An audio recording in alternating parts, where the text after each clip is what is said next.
All right, so here we are on Windows 10. And what we are going to use is you're going to first install an application that is called Hashtab. I have that right here on my desktop. Hashtab is going to be the easiest way to check the hash of a file. You want to check the hash because the hash of your file is going to, this is going to give you the ability to verify that your ISO image that you download from the internet is the correct image. There was a period of time, Linux Mint, which is my preferred distribution, had an error in it where somebody hacked their website. It wasn't a security issue in the distro itself. It was somebody hacked their website and pushed a malicious image on their drive. So anybody who downloaded it and did not verify it, they may have installed a malicious version of the Linux distribution. So if you anybody though who downloaded it and checked the ISO images or checked the hashtag of the ISO image, then what would happen is they would have seen it was wrong, and then they would have gone in and found another copy or re-downloaded it.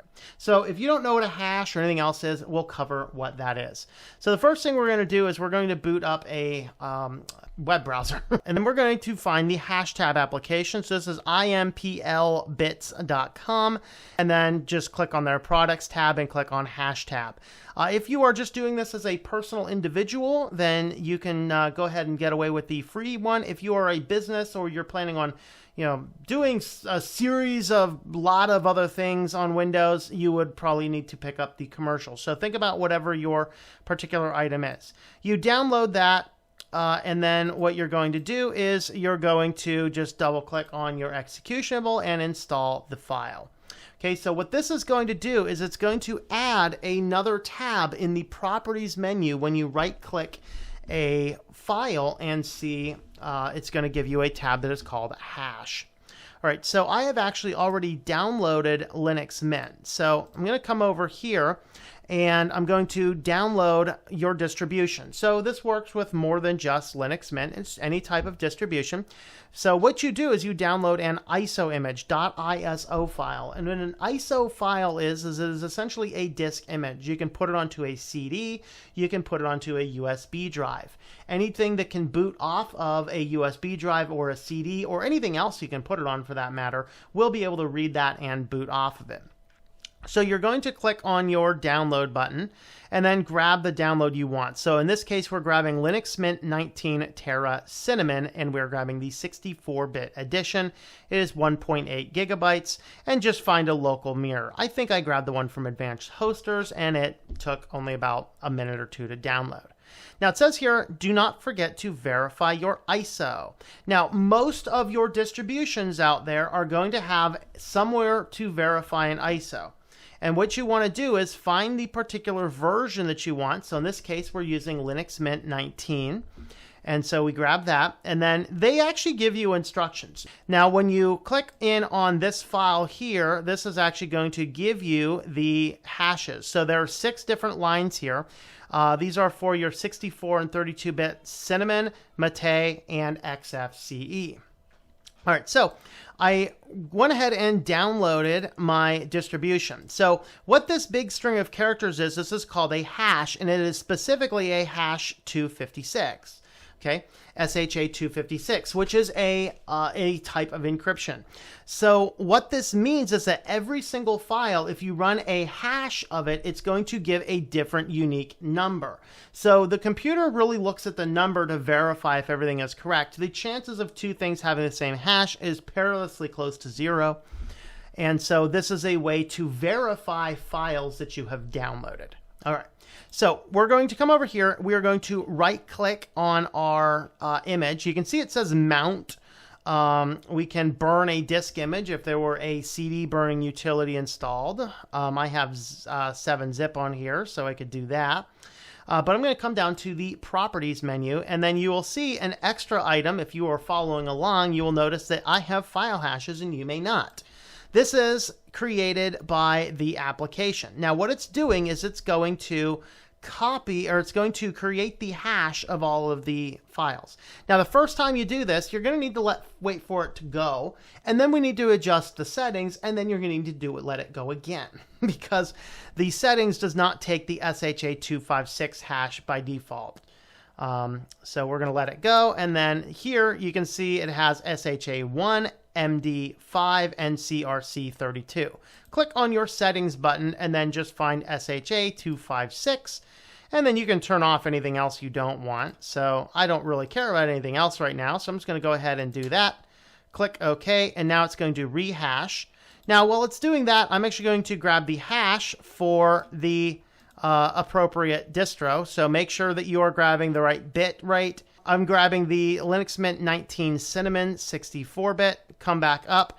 Now, anytime you put something in the clipboard, it automatically appears here. And then if it matches any of the hashes it's selected, it gives you this check mark, correct. So this tells you that this hash is correct. So the file that we downloaded is exactly the same that the Linux Mint website wanted us to download. There's no errors. There's no download issue. There's no corruption in the file. So now that we have that done, we're just going to cancel out of there. The next thing you want to do is you need a application to burn the ISO image. So this is rufus.akeo.ie. And this is a application is essentially a very similar thing to what UNetbootin was.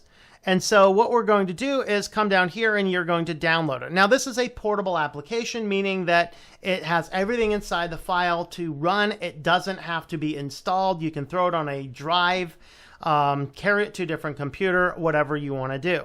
There are some other versions. So you just go ahead and download that. And then what you're going to do is you're going to insert your USB drive. All right. So now we see our notification. We have put this in. Now, the name of this drive is because I've already tested this application works prior to doing the video.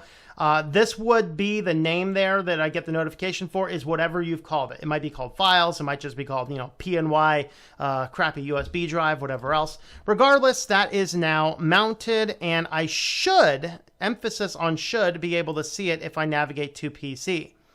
So you can see that this is over here.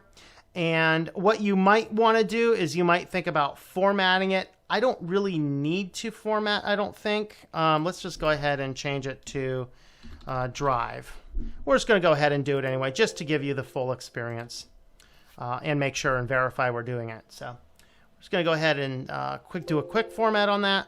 Format is now complete. We can close. So now what we're going to do is we're going to run Rufus. Just double click on it. It's going to ask us would we like to run this. So we're going to select where we are installing it. So it's going to auto select the drive, the USB drive that we have inserted. We need to select whether we are we're grabbing, just grab the disk or ISO image, and then select the file. So here I'm just navigating to my downloads, Linux Mint, and hit my enter button. Give it the volume label. This, it's just kind of pulling it from the title. You could actually call this anything. This is not a bad title because it kind of tells you what's on the drive when you plug it into a computer. Like, what's on this thing? I got like 100 of these things laying around. What's on this drive? I don't know. Plug it in. This tells me what it is. Okay, so file system, just leave all this kind of stuff. Now, when we hit the start button here, it's going to ask us two questions. The first one is... actually, it's only asking us one. It was asking me two questions. There was something that was not on the drive initially, and it needed to go on the internet and download it. That was the first one. If you hit the other one saying something to the effect of, something's not on the drive, do you want to go over to the internet and download it? It had to do with one of the image things. Then the answer is yes, you want to do that so that everything works. This one here is the second dialog, and this is going to ask you, do you want to write this in ISO image mode or in DD mode?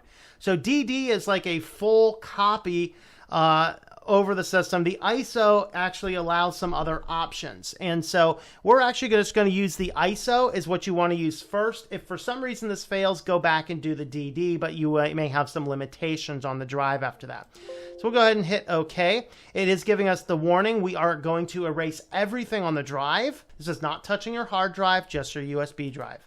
Go ahead and click OK. And now what it's going to do is it is going to do its thing, which this is actually going to take about 3 to 5 minutes, kind of depending on on the speed of the machine. When this is done, this is going to be what is called a Linux Mint live key. A live key will allow you to do two things. The first is you can plug it into your computer, boot off of it. You can play with the thing without installing anything. But it will allow you to play with the system. When you are on that live system, you can download applications. You can get the full Linux experience.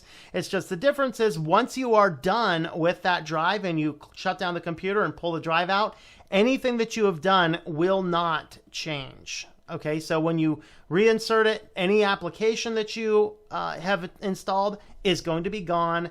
Any file you've downloaded is going to be gone. It's going to restore itself to the very copy we are adding right now. Okay. Now, the second thing is you can use that as an installer. So if you want to install that to your disk, maybe you want to install it to a secondary disk, or you can even take this disk, reinstall it to a second USB hard drive. So if you were to run the installation on what we are creating on another USB hard drive, which by the way has to be USB 3 or greater, then you can actually run this as an installed Linux on your computer. In that case, anything you download will be retained, any file will be retained, and it will be a completely separate operating system that is completely installed. Okay? So now this tells us that it is done. We're going to go ahead and close. All right, so now we've plugged in the device, the USB drive into our computer. And now what I did is I accessed the one-time startup menu. Usually on a computer, this is either the F12 or the F11 key.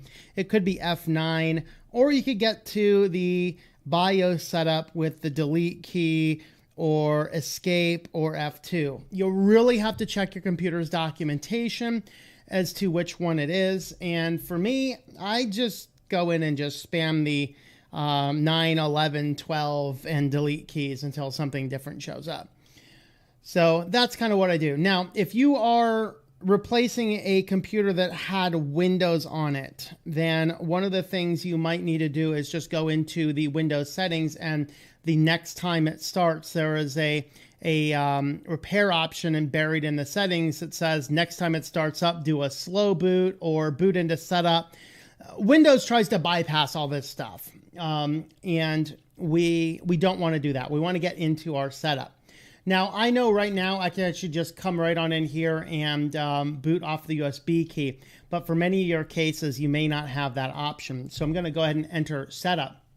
The reason I may not have that option is you want to go in and you want to do some changes to a few settings. What we're looking for is secure boot. You can see that I have secure boot disabled.